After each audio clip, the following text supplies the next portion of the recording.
I have a vision of a wet bar. A black walnut wet bar with epoxy and maybe even epoxy rivers. I have a vision. Now I just got to build it.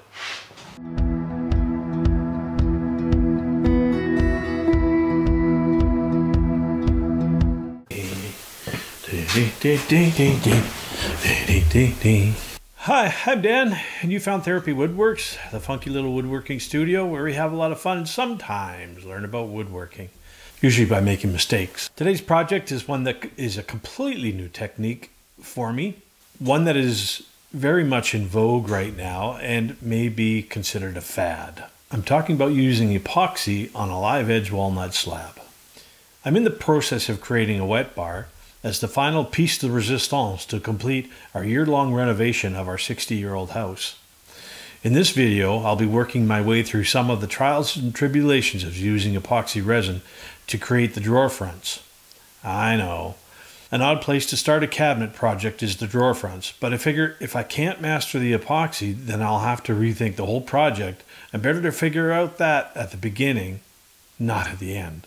I've watched some of the plethora of YouTube videos on the process, and I have to say I've learned a lot, and it was a much easier process than I thought it would be. Come and join me on my journey down the epoxy river. See how I make out. The first step in the process was to clean the bark off the live edge slabs. I acquired these slabs from Cam Waite, who is a local supplier of vacuum pressed kiln dried slabs. I was very impressed with these slabs. They came pre-planed at 4/4 thickness and were very flat. I would not hesitate to purchase from Waite Woodworking in the future, as it was a pleasure using these quality slabs. Cleaning the bark off was a very satisfying process, kind of like picking a scab off a wound that has healed up nicely. A mallet and a chisel got the majority of the thick bark off. I had to do some finessing while removing the thin cadmium layer covering the sapwood. I turned to using 150 grit sandpaper on a random orbital sander to do the final cleanup of the cambium.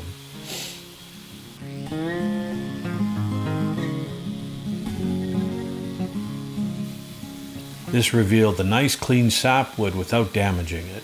In some spots where the edge of the slab had been cut or a branch was removed, I locked up the sander with some 100 grit paper in the non-random orbital mode, which would cut and clean up the rough edge much quicker.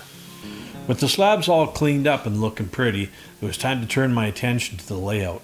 I'm creating 2 epoxy encapsulated slabs, which I will cut in half to form 2 drawers each for a total of 4 drawer fronts.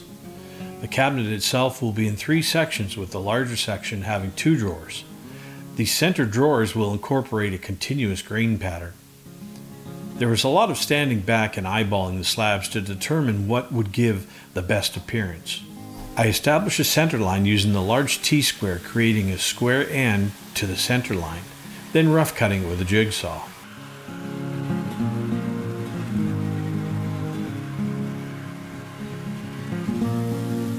Referring to my drawings, I determined the rough, slightly oversized length I needed for the 2 drawers. As there is no square edge on a live edge slab to refer to, I used a large T-square again to reference the first end I cut. I utilized a framing square to create the opposite end line, which is parallel to the first edge. The elevated platform sure makes it easy to make the jigsaw cuts. I learned to use the jigsaw with the push cut blade to reduce the amount of tear out in the visible top surface.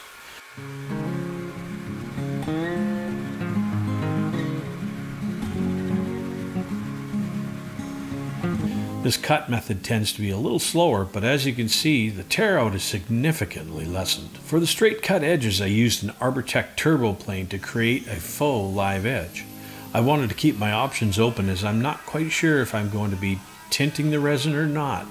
So if the edges were going to be visible, then I wanted them to appear as a live edge.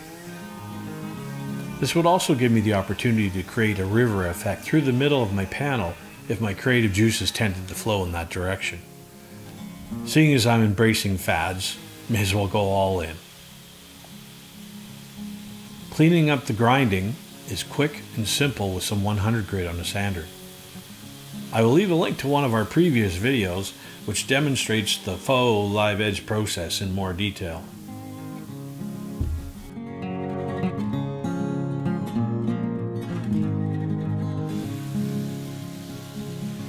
On to building some of the forms so I could contain the beast known as epoxy resin.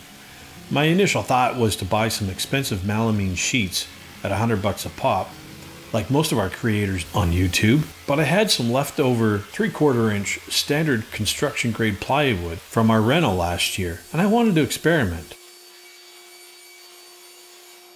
Speaking of house rentals, I'll leave a link to the video I created to show the details of our house rental. I know there's some concern as the surface of the plywood is definitely not flawless and has some open knot voids, but I will be covering the surface in tuck tape. I believe the surface of the resin will be smooth enough that a sanding will remove any imperfections. I make sure the surface of the plywood is very clean and free of debris before applying the tuck tape. I took a lot of time to prepare the forms, as I know time spent now will save me a lot of time cleaning up the panels once they are out of the forms.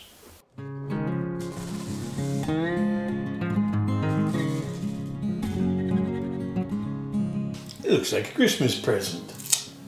With all of the sides, ends, and bottoms of the forms carefully gift wrapped, it was time to stick them together. This is the point where I decided to do things a little differently. Most resin creators have a tendency to use melamine panels nailed together, which they can later smash apart in dramatic fashion, on camera, and in slow motion. I wanted to possibly be able to reuse these forms, so I will be taking time to screw these forms together using Kreg pocket holes. I figure that the plywood should be strong enough to withstand some prying on disassembly once I remove the pocket screws. I think the particle melamine is so too fragile for this process. Time to assemble the forms. I'm using a regular acrylic sealer applied to the contacting edges of all of the panels, as I have some of that left over from the rental also.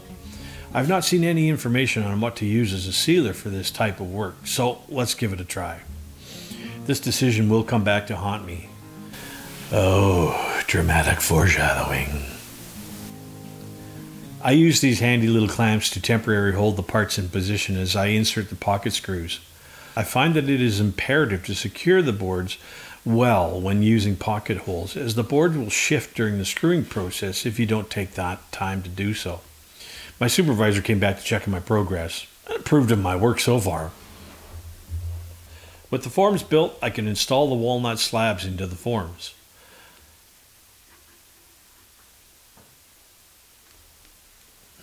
I did not want to completely encapsulate the slabs with resin. In fact, I'm concerned about the resin staining the wood, as I have committed to tinting the resin black pearl at this point. To prevent the resin from seeping into the center section of the slabs, I place a bead of the same acrylic sealer around the edge of the slabs prior to placing them in the forms.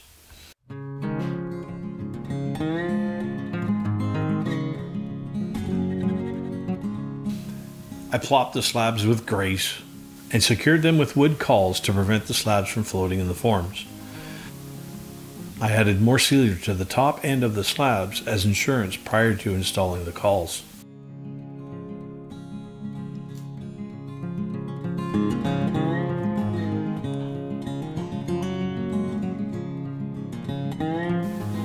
I cleaned up any excess sealer from the bottom of the forms and added another dam of sealer on the top surface of the slabs to prevent the black resin from infiltrating the light sapwood and possibly staining it. Taking time to clean all the surfaces at this time will save from repairing defects down the road.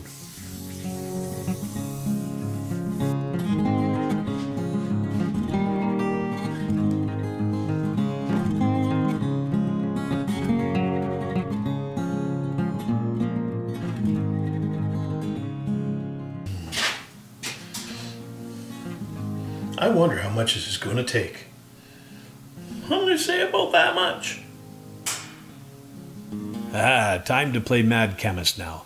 I like using these see-through measuring cups with graduations on the side, so the mixture of 2:1 is easy to see. I took my time during this process as it was my first time with this type of resin.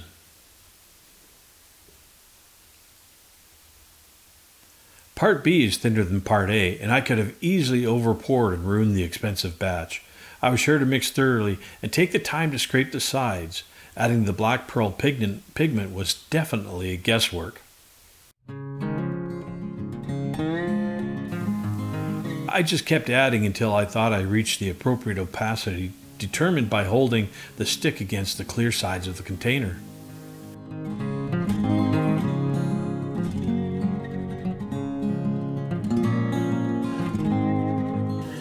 Here we go, wish me luck. I've never done this before. I don't know how this is gonna go. I just hope these forms hold together. I'm gonna give it just a little bit in one corner here, just to see if my forms do hold. If they don't, I don't know what I'm gonna do.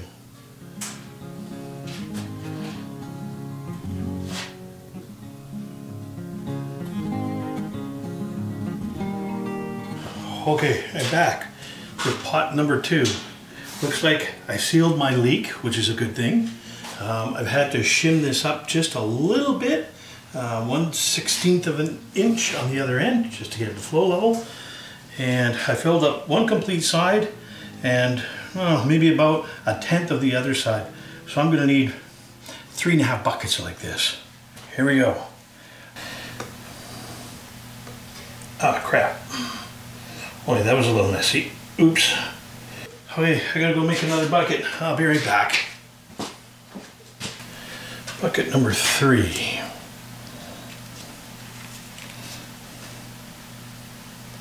Oh, the last little bit of the pour, hopefully.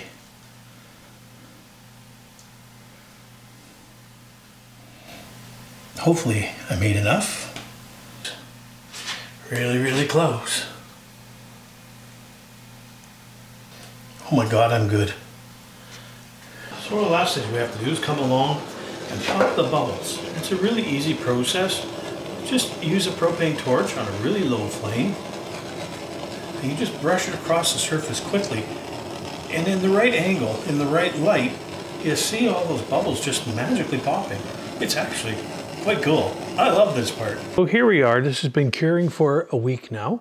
I've finished my 4-day tour of duty with the ambulance service, and it's given it enough time to really harden up.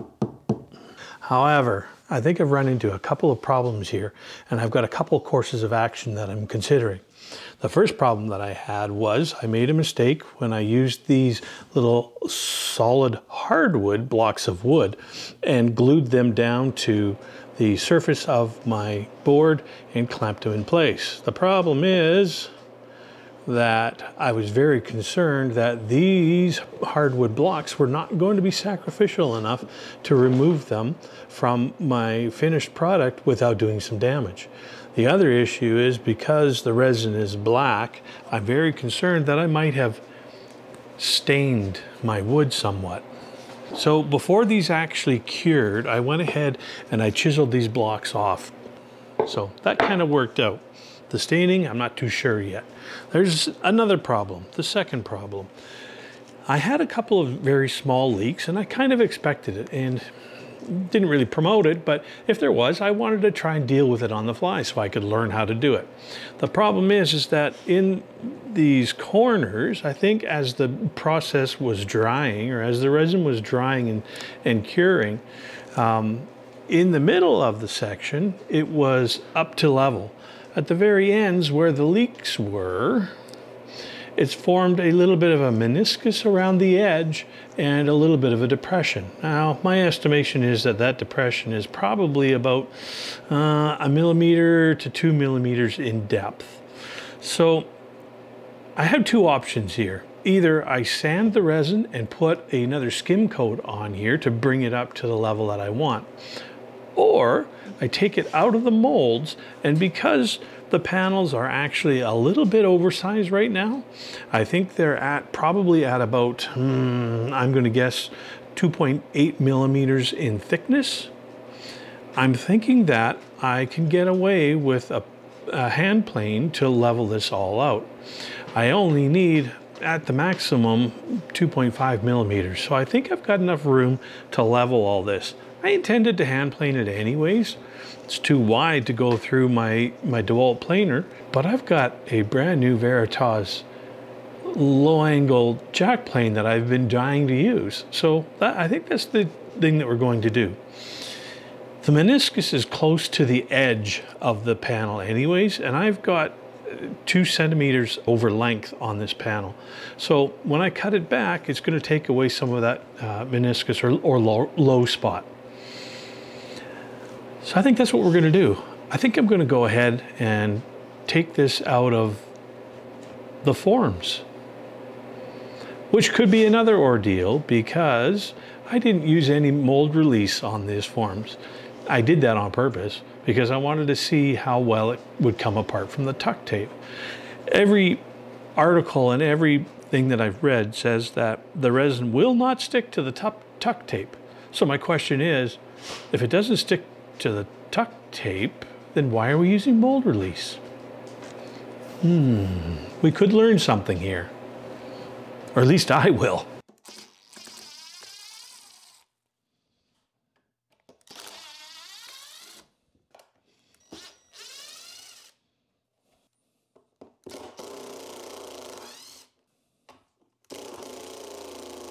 Let's see if we have any success here.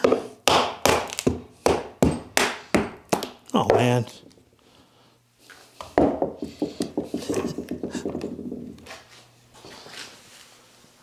That was way too easy. You don't need any mold release. Absolutely nothing is stuck to this. Okay, so I got all the side rails off of this mold, and that was just way too simple. It was way too easy. I don't know what I was afraid of.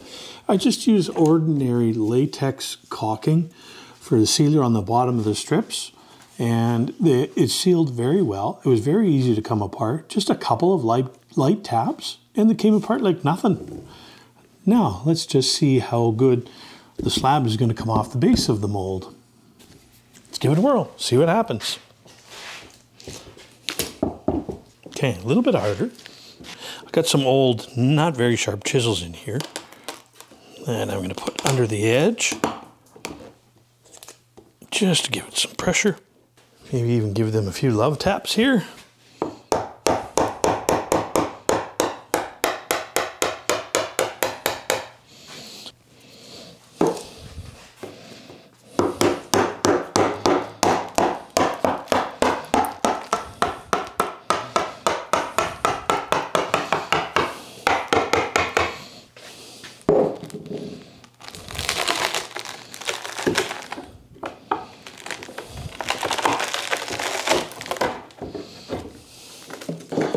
Oh my, are you kidding? That was way too simple. I think it's maybe because us woodworkers on videos tend to exaggerate and dramatize just a little bit, because this was dirt simple and easy. A little bit of finishing work, and I'm really pleased with it. Let's see what the back looks like. Okay, the back, another bit of an issue. So this is going to be the inside of the drawers, so we're not going to see that much of it. But the sealer that I had around the edge didn't work too well in preventing the resin from getting into the rest of the wood. This is going to look lovely when it's all done. I like it. So simple. As it turns out, the bottom side of one of the slabs was completely infiltrated with resin due to a failure of the acrylic sealer. The low-angle jack plane was no match for this much resin, so I decided to try my router with a bottoming bit. I did not want to go through the process of making a flattening sled, so I decided to try shaving off a very thin layer of resin by merely setting the bit in the router so it barely skimmed the surface of the board. I've never seen this process used before. This process worked very well, making back and forth overlapping passes. I checked the progress continually using a 3-foot straight edge between the passes with the router. I would clean the surface by rubbing a piece of 100 grit to remove any melted resin bits, and then use a brush to clear it of any remaining debris. Once most of the resin was removed from the walnut, I completed the process using a Festool Rotex sander. I was sure to maintain a consistent sanding pattern to ensure the panel would stay flat. The Festool Rotex removes a lot of material quickly, so one has to be cautious to keep the sanding pad flat against the surface. I was completely impressed with how well this worked out. Okay, so all the machining is complete. Everything is all sanded and all ready to go. I've sanded it with 320 grit. I've actually put some coats of the finish that I'm using on here, and some of you may know I did a two-tip Tuesday on this particular finish that I had some problems with it. So today we're actually putting the third coat, the third and final coat on of Osmo. So Osmo is a new product to me. It's a very simple, easy product to apply, that's for sure. Check out my other video where I had some issues with it, and it primarily dealt with the type of sealer that I used. So I'll put a link to that somewhere here. Thank you for watching multiple of my videos. Those of you who already have watched it know the issues that I had, and I'm happy to report as a follow-up. I said in the previous video that I think that this will harden, and it did. As the Osmo cured, it hardened and the gumminess of the surface went away. However, I still do have one more coat to put on, one more final coat to put on two of these doors that didn't receive their 3 coats. They're looking pretty good right now, but that third coat will just bring it up to a luster. So I'll just show you the process that I go through to do this. It's not really difficult at all. So like I say, these doors were only sanded to 320 grit, and it looks really good. The Osmo is actually filling any minor surface imperfections because it is a wax oil. It does penetrate, it does provide a wax surface. So how I basically do is I use an orbital sander and some sanding pads. Yes, these are blue and not white, but the whole idea is that circa 1850 supplies these. And it says right on the package that they are extra fine, and they replace 000 steel wool, which is about what we need, which is about what the white sanding pads are. So what I do, we take some 400 grit and just give it a very light scuff. It really doesn't do a whole lot as far as cleaning the surface or anything like that, because with the Osmo it doesn't really matter. You don't have to have a clean surface because you're scuffing that surface off. It just provides a bit of a mechanical adhesion. Okay, so I've given that a scuff. I will just take a rag and get rid of the dust. Now, the Osmo. Pop the can, and it says in big bold letters right on the front of the can, do not shake. No, actually it just says stir well. Bien agité. The other thing it says right on the can too is don't use a whole lot of the product. Use very little. Use sparingly. And I'll take my mixing stick and just wipe it on the surface of the board.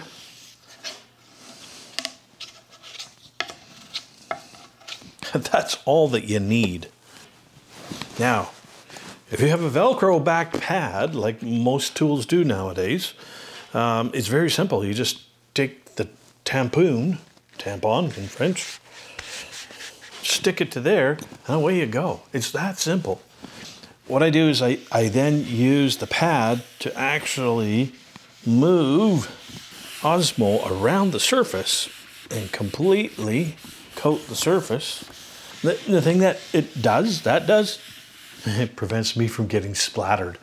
Random orbital sanders are way better than polishing sanders because they go in that random scratch pattern and it doesn't leave any marks in there. Whereas the one that go round and round and round, without the dual action, they tend to leave some swirl marks. So I run this about halfway through its rev range, so number 3 out of 6, and away we go.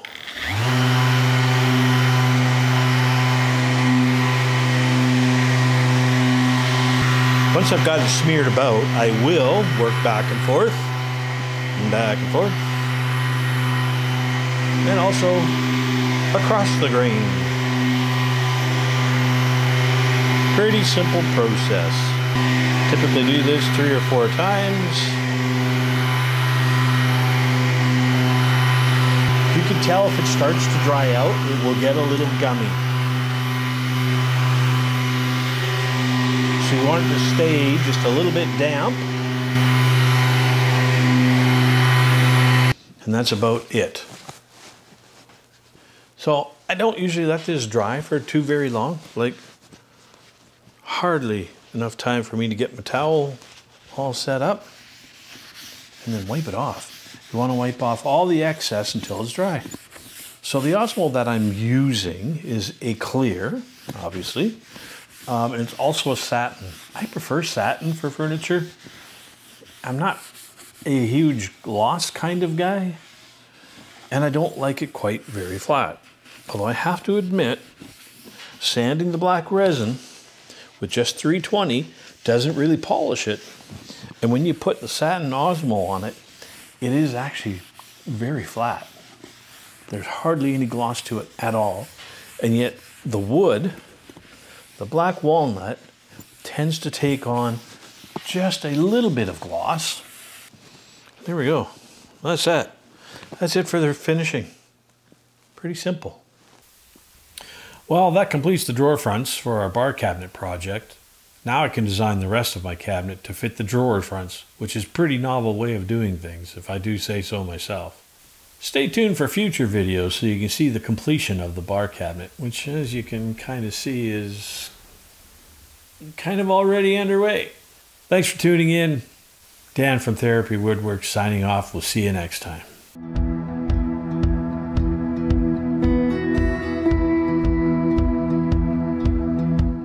The low-angle jack plane was no match for this much.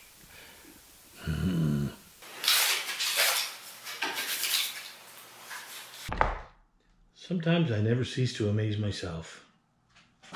All right, who stole my goddamn paint stick? That could be a problem. Uh-oh.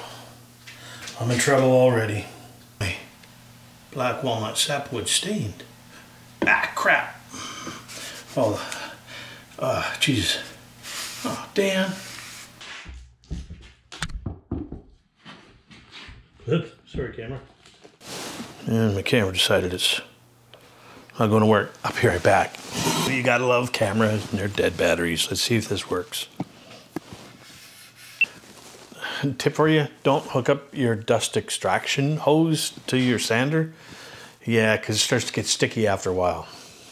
I don't know what I was thinking.